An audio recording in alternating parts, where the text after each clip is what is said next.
You have tuned in for an episode of the Grind Never Stops podcast. Welcome, guys, to this wonderful Friday evening. This is your host and only host, DJ Joe.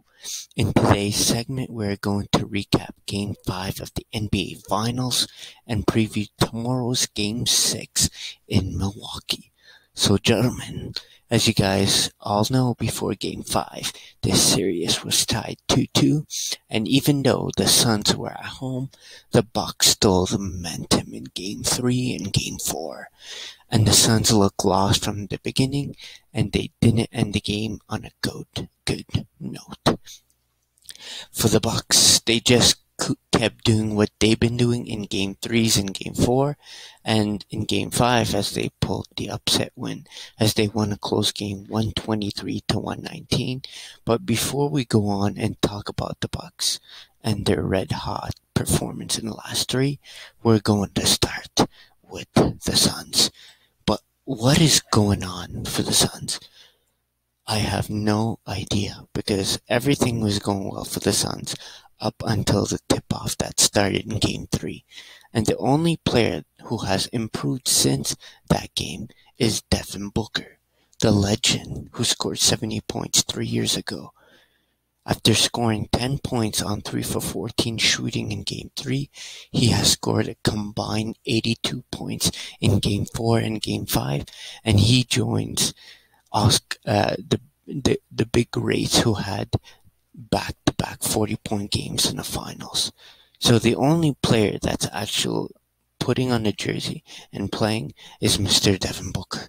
But where's Chris Paul, who we all said he was a savior, the leader who makes teams better? And we did show you that diagram where pre-Paul teams was garbage, and when he joins them, he makes them a playoff team. But this is not what is going on now. This is not about that now, because now you got the Suns to the playoffs after 11-year drought. You got them past the first round since a decade, since they had Steve Nash. And during that feat, you beat one of the best teams ever assembled in the last couple of years, and that's AD and LBJ, the best front court duo that you'll ever see in the last 5 years. And you beat that Clipper team who has Kawhi and Paul George. And yes, Kawhi did not play a single minute, but he was on that team. So he beat the Clippers, who has Kawhi, PG, and Serge. And they swept the MVP of the league in the Joker. And now, and you beat the Clippers in the conference final for the first time since Charles Barkley was on the team. And that was a long time ago. And then you beat Bucks in the first two games in these finals. But for some reason, the second Game 3 started, the momentum just went off the Suns side. And now, no one wants to be efficient on the floor. Everyone kept, I don't understand. Everyone kept forgetting that the Bucks still have Drew Holiday, still have Chris Middleton, and the two-time MVP in Giannis Antetokounmpo. But I just don't get it. The title was there for the taking. You lose Game 3. Okay, Booker was garbage. Paul was nowhere. Crowder was fouling people all over the court. Okay, next game, the night Booker goes off for the first time in these finals, scoring 42. But everyone else decided to be absolute garbage. And you cannot, and you guys should know this, but you cannot play garbage in the finals. This isn't the regular season. This isn't, this is not an exhibition or playing tournament. No, this is the NBA Finals.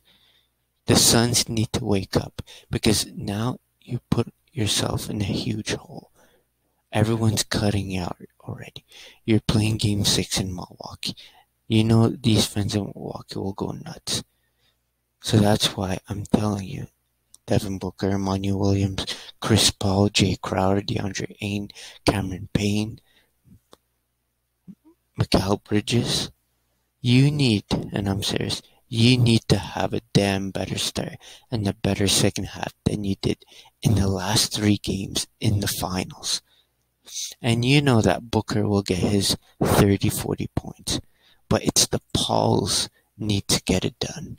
It's the Pauls, the Crowders, the Bridges, the Ains, the Paynes. They need to wake the fuck up. And this shouldn't be said. I shouldn't be talking like that, but you just have to. Because we're fucking talking about the NBA Championship Finals. Like, come on, you guys need to be real contenders, a real second seed, a real beast team. You don't want to end up like the 2016 Warriors, where they only showed up for the first couple games and then they don't know how to play ball. They suddenly didn't know how to play. And you're not playing LeBron James. You're not playing Kyrie, Kevin Love, all these. You are playing Drew Holiday, Chris Middleton, Giannis. But the Suns need to perform better. Because their performance as of late, and if they lose in Game 6, the same way they've been losing, they won't go down as the best runner-up.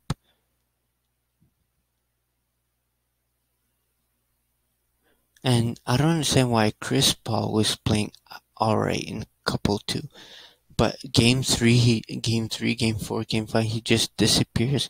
And yes, he was efficient in Game 5, but that doesn't matter. And why does Crowder all of a sudden become a foul master? Why all of a sudden Bridges forgets to play defense, forgets to take what the defense gives him? This should be a wake-up call for the team in Arizona. Because now they lost 3 straight games in the finals, and it cannot happen. You can't be a real championship, a real contender, losing 3 straight in the finals. Because Game 4, they could have won it. Game 3, it was a blow, but Game 4, they should have won it. But the Suns will go down as a failure. Because if they lose in Game 6 again, they were up 2-0 in the finals. The Bucks didn't know what to do, and now they're on the loose. Now the Bucks have their Suns on their ass, and they know, the Bucks know what the Suns will give on the O and the D. The Suns need to find a better game plan, because I'm disappointed of their performances. I'm not disappointed in Devin Booker in Game 4 and Game 5. But it's their decisions has been garbage. Because why is Devin Booker, why are we only talking about Devin Booker? Why is he only one playing? The Suns need to take some pressure off D-Book so he can have some gas for the fourth and not have like 20,000 fouls when the game is close. But that's it talking about the Suns, because I'm disappointed. Now, for the Bucks, you just have to applaud their play, their decision on both ends. Their discipline has been great. The team chemistry has been amazing. But that doesn't mean they will guarantee and win in Game 6. Because you guys all know what Middleton did before Game 7 in Toronto, before Game 6 against Toronto. So Middleton, and you know what Middleton did after being down 3-0 to the Miami Heat. And what did he do in the final game? He shit the bed with his buddy Giannis. Because, as I told you, Middleton has always been known for playing well, as I told you, and shooting like he can't miss. And then he disappears for the rest of the series. So he needs to keep doing what he's been doing. Because in Game 5, Chris Middleton was efficient, scoring 29 points on 12 for 23 shooting after dropping 40 in Game 4. But not only him, he was great, but Giannis was even greater, with 32 points and 9 boards on 14 for 23. And Holiday, the last person of the big three, played his best playoff game of his career and the best game of these finals. And we didn't need to get to game 5 for Drew Holiday finally get out of the closet. He scored 27 points and 13 dimes on 12 for 23 shooting. But gentlemen, Drew always had big games when he was with the Pels, when he was with the 76ers, and now he always had big games. But he tends to forget to play consistent ball just like his running mate, Middleton at the 2. So the Bucks need Drew, need Chris, and need Giannis on Antetokounmpo to do what they've been doing all season long, all playoffs long, and the last 3 games in these NBA finals. And they will win if they do that. Because this is the time. This is time for Giannis to be crowned champion. Their title is right there. They're up 3-2 in the finals. They're at home. They're healthy. They got Suns buckled and locked. They just gotta stay locked in like King James. Because the Bucks bench is obviously trash. And Connaughton had his best game of these finals with 14 points, all threes, and 6 rebounds. But he's not the X factor because he will not have a similar performance. But the X factor here is not Giannis, it's not Middleton, it's not Drew. It's the 2 big men in Bobby Portis and Brook Lopez. They need to help the big 3. They need to help the big 3 carry their first title. Because the title is going to be there for the taking for the team in Wisconsin. But guys, thanks for tuning in to this segment of the Grind Never Stops podcast. Make sure to subscribe to our YouTube channel as we reach 180 subs. And thanks for the love and support, and keep supporting and help us get to 500 subs. And don't forget to send us your donations to our PayPal, to follow us on Twitter and Instagram. All links will be in the description. And last thing, don't forget to check my homie's podcast at Potty Mouth Sports. But this is your host, DJ Joe, signing out. Mamba out.